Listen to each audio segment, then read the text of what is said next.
Hello and welcome to the Redmen TV. It's the build-up show for the Watford game after the United game. Ben, we need to bounce back after United. We absolutely do.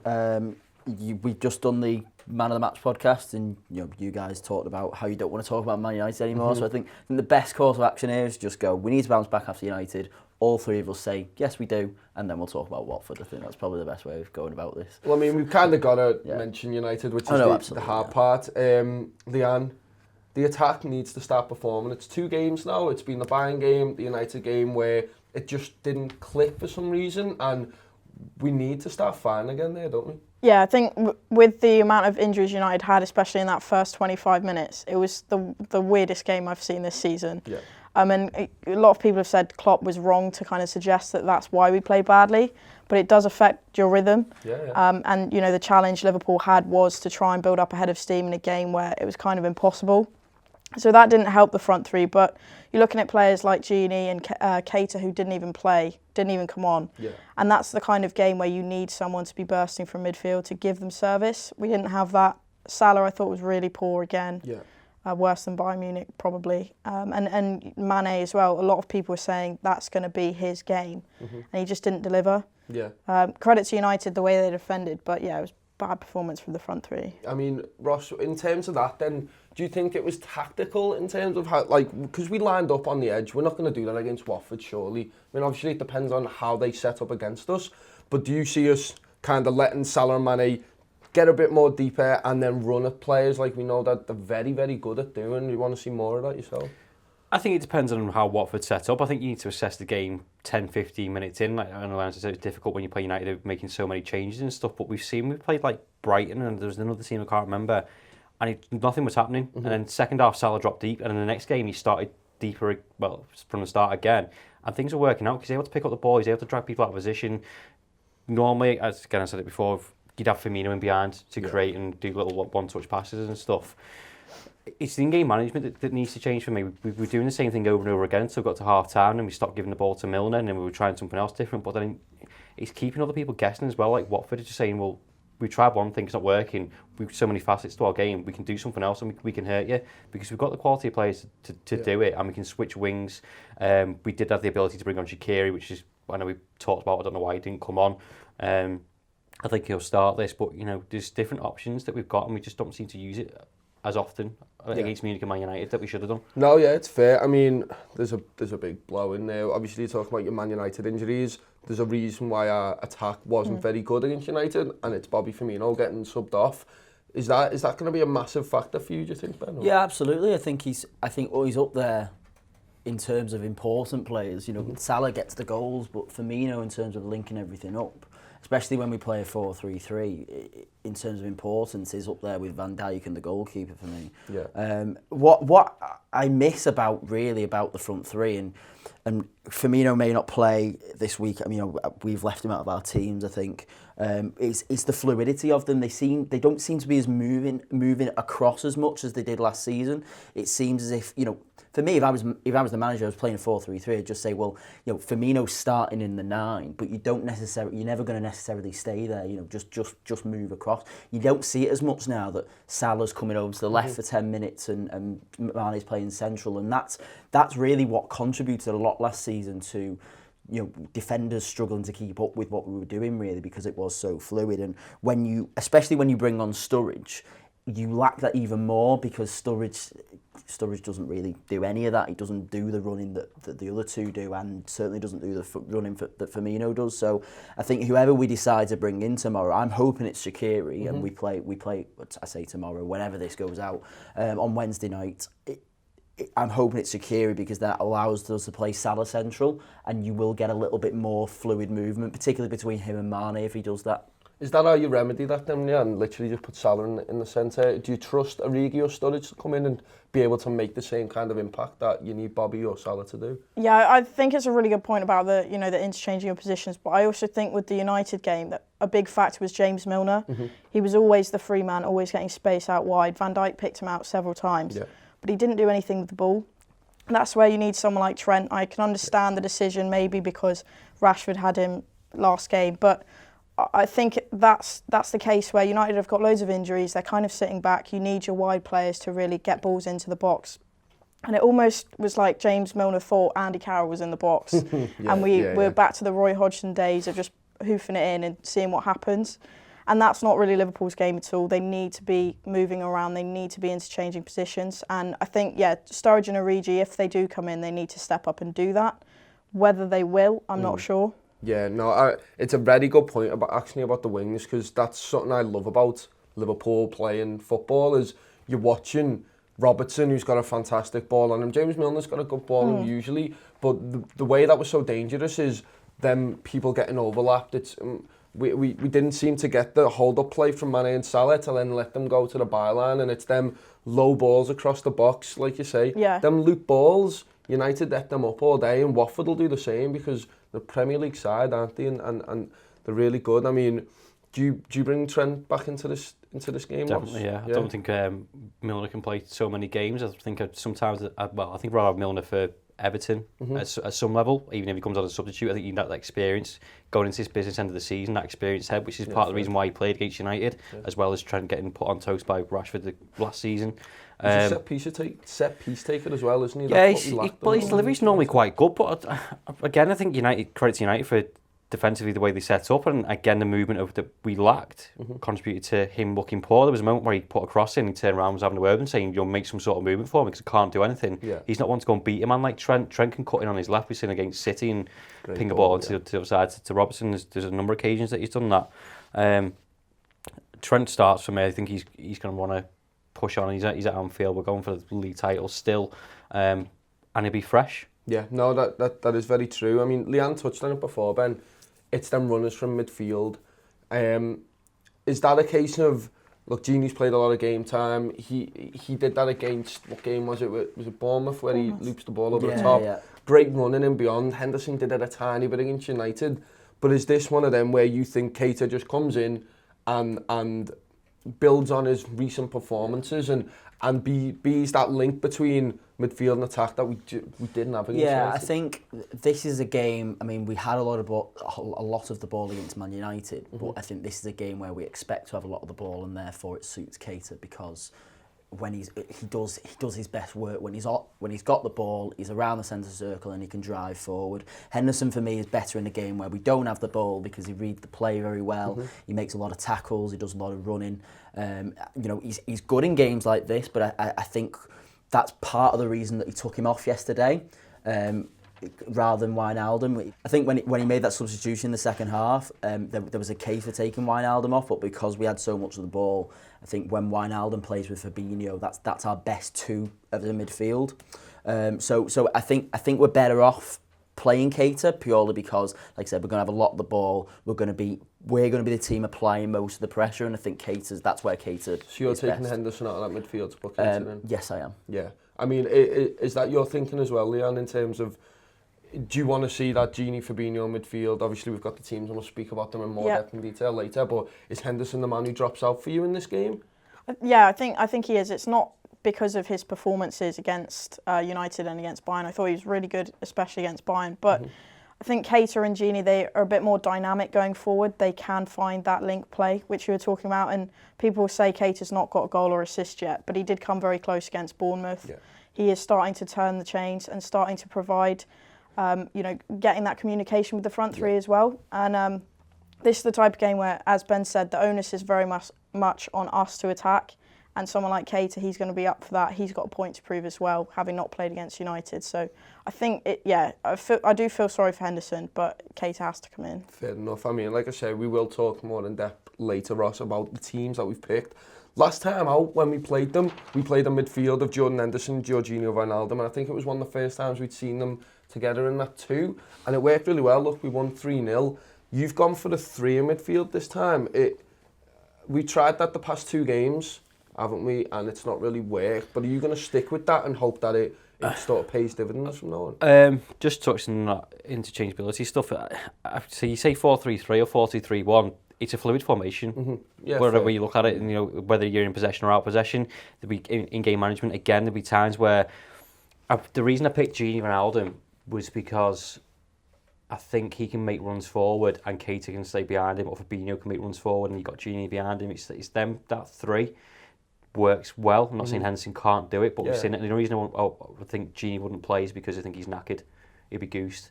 But I just think the communication, the good games that Keita's played, Gini's been with him, and Fabinho's been in that three as well. I want to keep that momentum going, communication going, and I think they trust each other going forward and stuff. Like, again, I do feel sorry for Henderson. I don't think he's put a foot wrong, but then again, you've got one eye on Everton, and I think, not that you need your captain for the Everton game, I think I'd rather have someone fresh to put on a defensive display, which Henderson will do, and cut out the midfield for Everton. No, that's fair. I mean, there's a talking point that I want to bring up because last time I went to Anfield, it was Navy. And it's one of them, we're back at Anfield for a Premier League game, so obviously we played at Old Trafford the other day, and then before that it was a Champions League game. We get up for them, the crowd was fantastic. But for me, I want to know what this crowd's going to be like. I really want to see how Anfield's going to respond, because if it's Navy all the way through, I really wonder how the players are going to react to that. Obviously, we had, last time it happened, Van Dijk was going, look, we need you to come behind us and help us. And whenever I go to Anfield, I sing for the whole of the game as much as I can.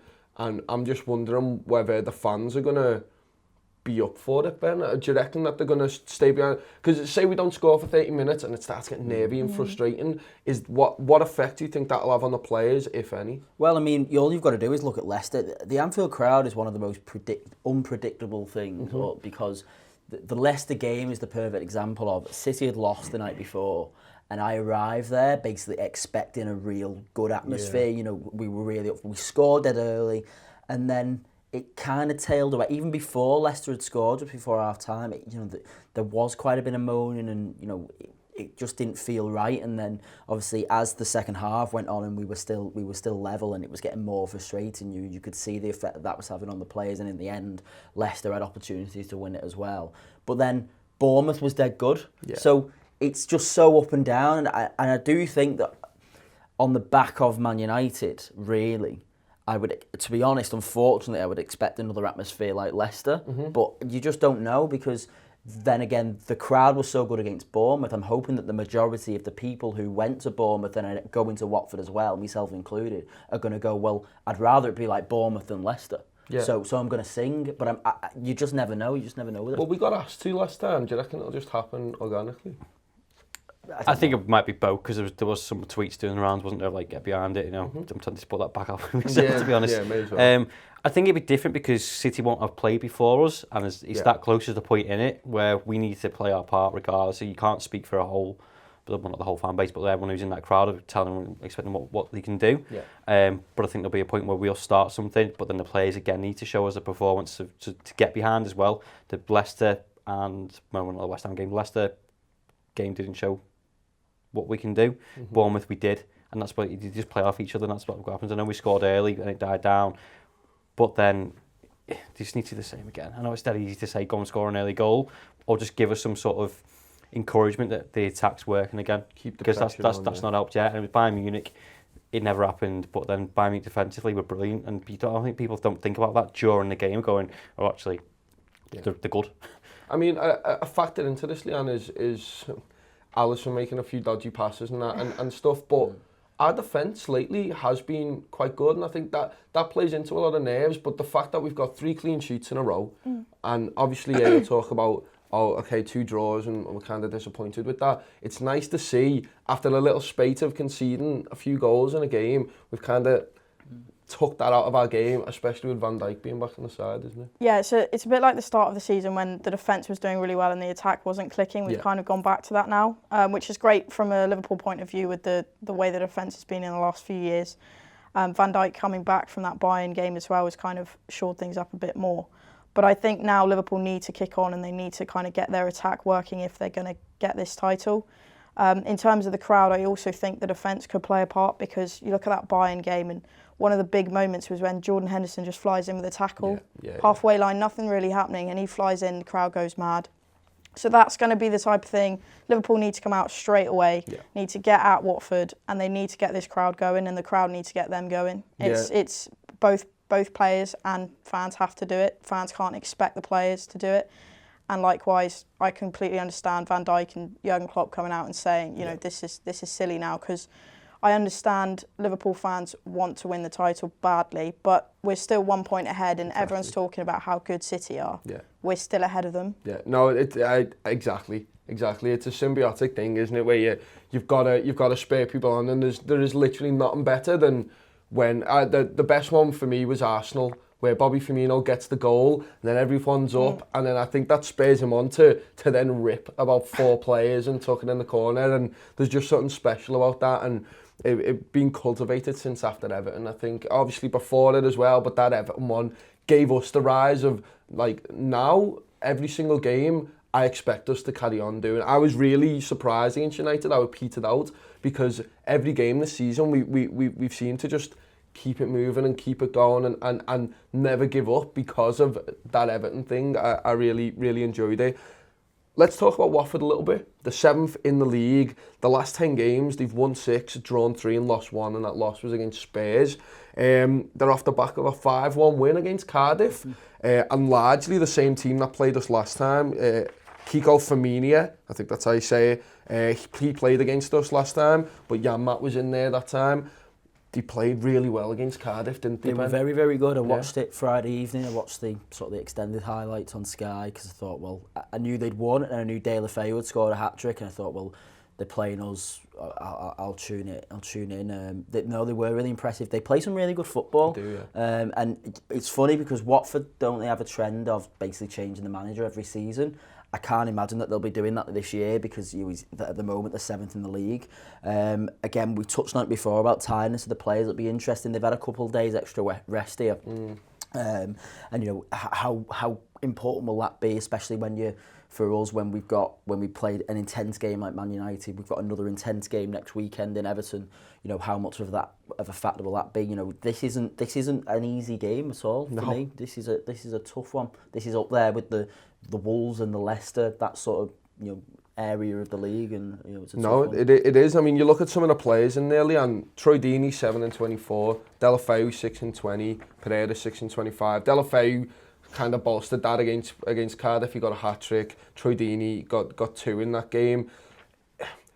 How do you think we're going to cope with their wing play? Because De La Feu, like, obviously didn't really work at Everton and stuff, but he's a good little player in there. Troy Deeney, in terms of holding up the ball and letting people play off him, is fantastic. Sometimes you watch him and just think, and he played really well against us as well. Do you think, well, first off, what do you think about Watford, and how do you think we're going to combat that?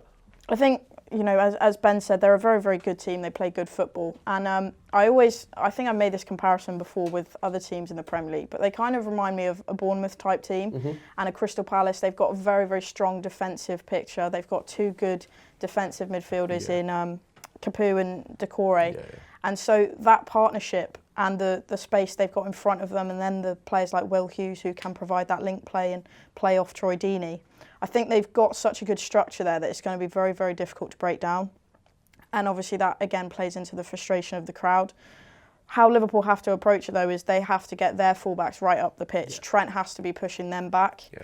And we saw that with Milner against United, and it didn't quite work because of the deliveries, as we said earlier. But Trent has that capability. He has that sort of prowess in the final third, and that's something that we need to do. We need to get our fullbacks up so they can't attack. Yeah. I do expect them to play quite counter-attacking football, just, you know, hoof it up to Deeney, hold the ball, and that's going to frustrate people. But they did that against Cardiff. Like, a few of their goals were off the breaks, off a corner and stuff, Ross. And like, we talk about how good we have been defensively. We need to be really good at recycling play there, don't we? In terms of, right, they're going to sit back. You'd expect coming to Anfield. I mean, they have some great players. They're going to hit that to Troy Deeney, and then hope De La Feu can make the run off him, and well, that's at least how I expect them to play. We should have enough there, though, really, in terms of Virgil van Dijk's fantastic. If you expect Joe Matip to play, he's fantastic in the air. I think he's winning 74% of his aerial duels. So if Troy Deeney has to pick one of them to stick with, and both of them are so strong there, but how do you see it going? Well, first of all, I don't think we should use the Cardiff game as a marker, because defensively they are shocking. They're Championship, like League One defensively, they're terrible. Watford will take confidence from that. The other thing as well is, I don't really remember Troy Deeney when we asked who's the best or hardest centre back, and it was Virgil van Dijk. He's like, just can't get near him, but he spells nice or something. But psychologically, seriously, he's already got the edge on him there. And Joe Matip, the way he's been playing, we mentioned before, the run of games that he's had, the confidence he's going, the performances that he put in, he's building confidence as well. So I think he's a cert for me to start. Even if Lovren's fit, it's Matip for me. And then I think, going on to the wingers, I think we are capable enough of, and being used to counter-attacking teams, as you mentioned, of going, well, we'll put our wings forward, but then that's the whole point of having the two in midfield, because they'll, again, the fluid formation thing, they'll just drop in and cover while they get back. So I think we've got enough quality, and not disrespecting Watford at all. They are a very good team, and a physical team as well. Again, which is why I've started Fabinho and Gini, because Gini can shove 3 players off the ball if he wanted to. We saw Robertson push Lukaku off the ball yesterday. I think they do provide a threat, but I think we're capable enough of controlling it. Given the fact that, like you said before, of front three have been terrible. Well, this is the first time we've been able to go, well, attacking we've been crap, but our defence has been great. That's a facet we've not had in 10 years. I mean, you're right about that midfield. That Decore, I properly like him as a player. He is one of them just combative midfielders. I would like him at Liverpool, I'll be honest. I don't think he's got the quality really in terms of what we need, but he's just so good. I'd like him as a rotation player in there just to break stuff up. For me, it is one of them. I think you're exactly right, Leanne, in terms of pushing our fullbacks up. It was the Bayern game and Robertson got ripped, and it was the first time I'd seen any frailty from him, and it got me worried. And I don't know why. I'm not worried. Robertson's amazing, but like, it was just something of, right, no, do what you're best at, mate, and pin them back and put balls in for us, because like, think about how many goals we've scored where Salah's just freeing on the far side and Robertson picks him out with an unbelievable ball. I want to see that all day, and as much as Watford will counter-attack us, I think we've got them. I really do. I'm always confident about Liverpool. I always think we're going to win because we are absolutely fantastic. Another thing that was fantastic, if you like that little thing. Now, basically, we did an interview with Thomas Gronemark. Chris sat down with him. It was really, really good. Proper eye-opening into how he basically works with the club and what he does with the club, and his longest throw. He's got the Guinness World Record for the longest throw, and how that kind of came about. But yeah, here's a little clip from that. Suppose. So I just took the phone and then listened to the answering machine, and then it was Jürgen Klopp. I was just totally, of course, totally amazed. And a lot of people have asked me, didn't you think that it was someone who was making fool of you? And I said no, because I've heard Jürgen's voice a lot of times on television. I could hear it was him. So I just said it to my wife. I tried to call him. Now I was just, totally out of my mind. Yeah. And I called him, but he didn't take the phone because I think he was busy. Perhaps he also called me, some minutes before. And so I just thought, hey, I just want to go home and then make this call to, so we have quiet time and so on, so we can do it without any disturbance and so. But then we're just driving, and I was driving the car, and my wife was sitting next to me, and then the phone rang, and then she took the phone, and then she said, "It's Jürgen." Then I just took the car, and then I just drove out to a grass field or so, and then my wife and the kids just went out on the grass field. Away. Yeah, and it was sitting here and talking with Jürgen, and then he asked me, if I would like to come to Melwood the next week just for a meeting. And he told me even though Liverpool had a good season last year with the Champions League final and the 4th place, then they were very bad at throwing.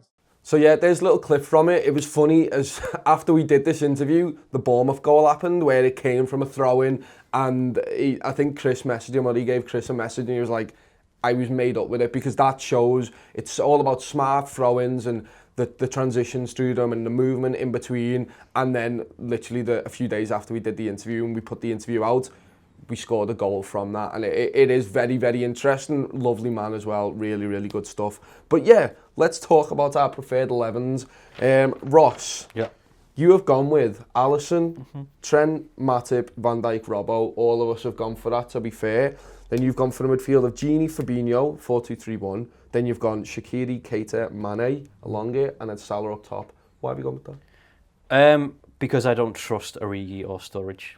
Is that it? Is basically it's one of the reasons. I don't think we spoke about it before. Sturridge coming to that Liverpool side just wrecks it for me. And is it the fluidity stuff? Yeah, it's the fluidity, the work rate, the fact you have to adapt your style to kind of suit him, which I know in hindsight you can say is whatever. But again, he played against Chelsea, and you say, oh, he scored a screamer, even to the point when you said don't shoot, and he shot and he scored. Yeah. These players that you're trying to replace Firmino with, you expect to step up, and I think particularly against United, Klopp was disappointed, not as much as he tried to blame other stuff where you can look for excuses. Ultimately, some of the players let him down in the performances, even the ones that started. I don't really like Salah in the middle, I prefer him out wide, but I think in this case, I want to see Shaqiri create, because it's something that we lacked against Munich, something we lacked against Manchester United. And you've got him on the right-hand side. Yeah, I think he can provide that, but again, we've mentioned it a couple of times now, it's about switching up, so Kate might play in the 10, but you can see Gini in there as well, not a direct 10, I know it'd be more of an 8, but you can see him bombing forward and Kate getting back. Shaqiri, Salah, Mane, like Ben said before, just go and cause havoc, go and show this Liverpool fans that you can go and destroy Watford. Yeah. And again, another chance to put a statement down and stay a point ahead in the league. Trent back in because he can provide quality balls into the box, because I think Milner will probably be goosed from the Man United game. We don't know if Lovren's fit or not at the time of recording, but again, as I said before, Matip has done enough for me. Even his third, fourth choice centre-half, I think his quality, considering what we've been through in the past couple of years, if even your second choice centre-half was crap. Yeah. And I think he's done really well. No, that's fair. Leanne, last time you were on, did you pick a 4-3-3 or a 4-2-3-1? I picked a 4-2-3-1. You picked a 4-2-3-1, so you're sticking with that. Is that just why have you gone back to that two midfield? Is it the cover for the wings? Is that what it is? I think that's a factor, but it's also, it kind of allows Keita to be a bit more free and move forward. I've got him in the 10, yeah, and I agree. I prefer Salah out wide, but I think this is the type of game we touched on it earlier with Cathcart and Mariappa and how strong they are. And I think it's the type of game where Liverpool needs someone who can move off them. They're not particularly fast, and so he can play little 1-2s with Shaqiri and Mane, feed off them, and go in behind and run in behind. And that's what Liverpool need to do. Yeah. Whereas someone like Sturridge or Origi, what they offer Liverpool, they can do from the bench. So Salah, he needs that movement straight away. Sturridge, he can come on and he'll score a screamer, but he could do that in the 80th minute. He doesn't need to come on and be there from the first minute, because against United he wasn't pressing, and Liverpool really need to get at this Watford team. Yeah.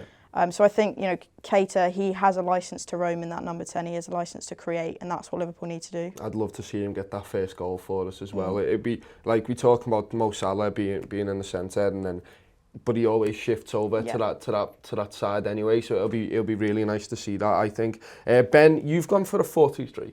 You've stuck with it. Yeah. I mean, it could be either, but yeah. But I guess it's the same players that Leanne have in there, but it's just set up to start with in a different way. Fabinho in the 6, Gini and Keita as the 8. Yeah, I think, as Ross said before, it's a fluid thing. So obviously we trust Gini at this point to be able to drop in alongside Fabinho if he's playing an 8 and basically turn that into a 4-2-3-1. So it's either or. I mean, it never strikes me, as long as we start with Salah and Shaqiri, because given that again how little Sturridge offered against Man United, I'm not too bothered what formation we play. I think we're probably more likely to play the 4-2-3-1 because we haven't really seen Shaqiri in the 4-3-3 out wide. Sorry to interrupt, have we seen Keita in the 10 this season? He's been more of an yeah. But we have seen Shaqiri sort of in that 10, haven't we, in terms of breaking? Yeah. So sorry to interrupt you, Ben, but do you reckon is there a case there for Keita to go on the wing and Shaqiri to go in the 10? I don't think he was very good on the wing. Keita played on the wing against Palace, and he was fine. But again, I think right now it's all about improving the confidence of Keita and helping him. And I think playing him on the left again isn't going to help his cause. I think here again, as we've touched on before, we're playing a team we're going to have a lot of the ball against. I don't mess around with it in a way. Just play him where he should be most comfortable. Yeah. Going back to a bit about Watford, sometimes these games can actually suit us, the likes of Watford and Bournemouth and plays like that, because they don't just sit low block and park the bus. They try to have a go, and when they've not got the quality to really play expansive football to the quality that we can, there's a bit more space for us to manipulate and create a lot more chances, and that's another reason as to why this game will suit Keita if you're playing a bit more centrally. No, I agree. Yeah. I've gone with Hendo Fabinho as my 4-2-3-1, that midfield, and I've put Hendo in there purely because I really feel like Gini's played too much football this season.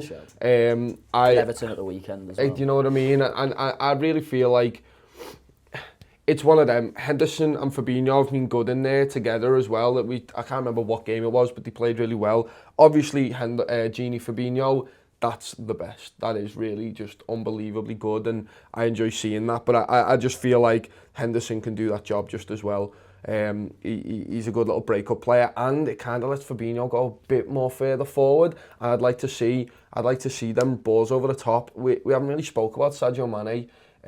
I really feel like he's going to step it up here. He was the one who, when Salah wasn't playing well, when Bobby wasn't playing well, it was him doing the business there, and he was just anonymous in the United game for me. I really feel like if we let them drop in a bit more, so I've got Mane and Shaqiri on the wings with Salah up top, I'd want to see them drop in, let Keita and Salah be like the link in the middle. That Firmino's so good when he's in that 10, picking the ball up and turning and feeding people. But I want to see Shaqiri and Mane drop in. Mane's the one who runs at people. Shaqiri's the one who plays the ball over the top to Mane and stuff like that. I really like this 4-2-3-1. The 4-3-3 obviously has its benefits and stuff, and yes, it is fluid, but I just feel like if we can... That was when Shaqiri was at his best for me, when he first came into the side and we just kind of let him have the ball and then play off people. And Bobby Firmino is a blow, and like we're working off the assumption that he's not playing, and it's massive. I wouldn't risk him anyway. Yeah, you wouldn't play him at all, even if he was... No, he's had some sort of knock. He left Old Trafford on crutches. Yeah, to rush him he back. rolled his ankle. Yeah, to Yeah. rush him They're back. them ones where he You just exacerbate it. You're going to play him on as well, Wednesday. You just need a few days. As long as you, like, I've done it on nights out. I know it sounds ridiculous, but and where you wake up the next morning and it's like, what? Yeah, throwing shapes. Yeah, having a good boogie. So you're not falling downstairs. No. Just when you stumble or whatever. Yeah. But you know what I mean. You wake up the next day and you can barely walk on it. You just need a few days to get over it. I think with the Everton game at the weekend, just keep him ready for that. No shouts for Milner. No, I think he needs no rest. one. Do you reckon he if he doesn't play this one, he comes in for Everton? Like you're talking about the combative stuff. Do you reckon he comes in there for that? At some level, I don't think he'll start because I think Trent is he's a local RP, he plays in the Merseyside derby. Again, it all depends on injuries and whatever. Well, I'm talking about midfield, not even. Yeah, fullback. well, even midfield though. Even again, if there's injuries, yeah. But I think Gini, Keita, Fabinho, Henderson are all ahead of him in midfield. But again, I think there's a case if someone's knackered, 60, 70 minute, I think he plays a part. Particularly, well, if you're losing, again, his experience comes into play of going, actually, lads, step it up because he plays a big role in doing that. And again, equally, if you're winning, his experience at this business end of the season, particularly for City, going up, he knows mentally what to do, and he'll bring that in game management. He'll just saying, either calm the foot down or let's go and push on for something. No, that's fair. I mean, the same day as us, we've got some rival fixtures. Arsenal play Bournemouth, Arsenal at home. Chelsea vs Spurs, that's gonna be a mad one.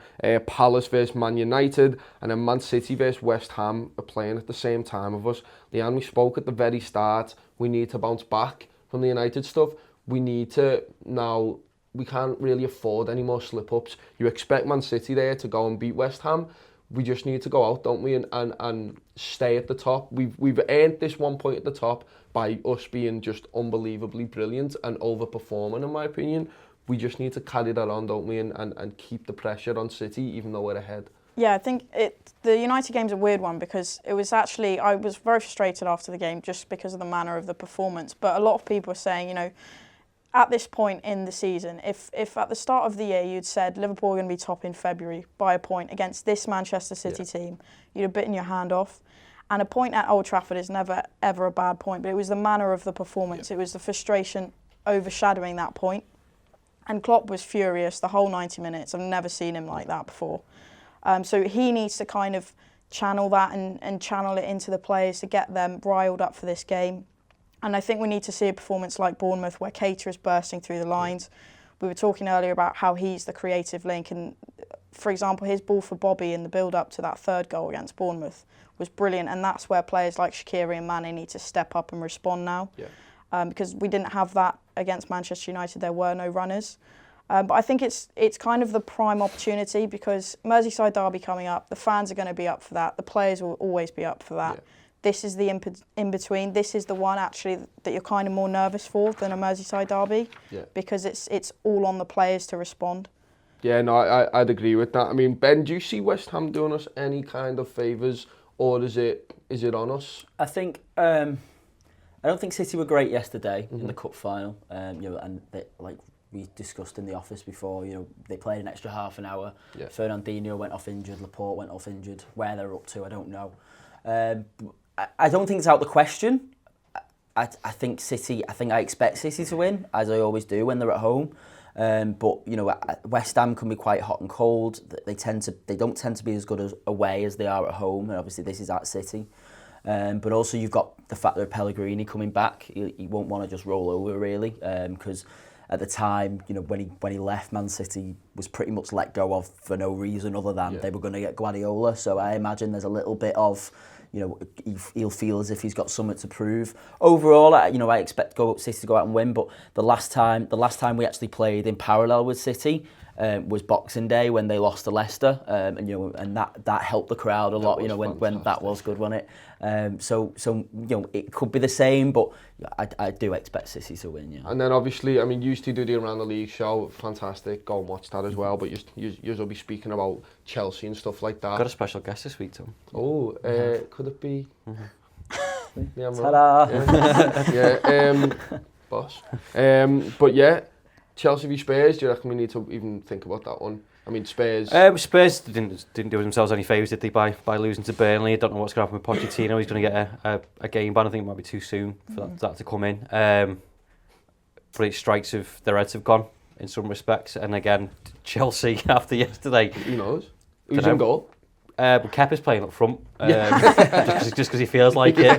But they've got massive problems going on. I think Spurs have lost far too many games now to be considered. Up until the weekend, I said definitely you can't write them off, which again is kind of, no pun intended, spurred us on to kind of push our levels and City's push their levels as well. I mentioned this morning that thing with Neil Atkinson of just saying, stop saying people are bottlers or people are rubbish. This is the best Premier League race to the standard, or even before the Premier League that there's ever been. And obviously certainly in our lifetimes it's the best ever been. You need to appreciate we've got good quality teams around us. But Chelsea, Spurs, well, someone's got to drop points at some level, haven't they? So it's fine. It's quite a nice fixture for us, to be honest. Yeah, no, it is fair. I mean, score predictions, Ben? 3-1 Liverpool. 3-1. 2-0 Liverpool. Nice, clean sheet. 2-0, yeah. 2-0? Yeah. Okay, I'm gonna go 4-0. Fuck. I reckon that our attack's just gonna click. I really do. I feel like...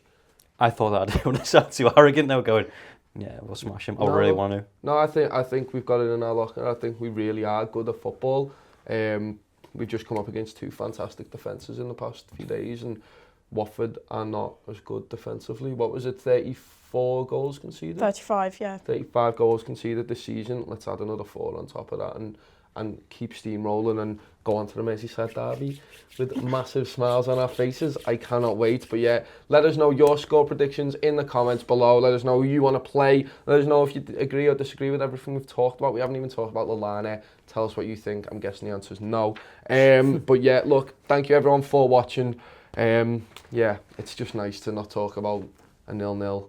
That really just, I didn't like that. But yeah, thank you everyone for watching. Thank you everyone on the couches. Go and watch the Around the League. It is, it's good. They're going to talk about loads of stuff about Chelsea. Talk about Kepa. Yeah, it's mad. It is unbelievable. But yeah, go and watch that. And we'll see you next time.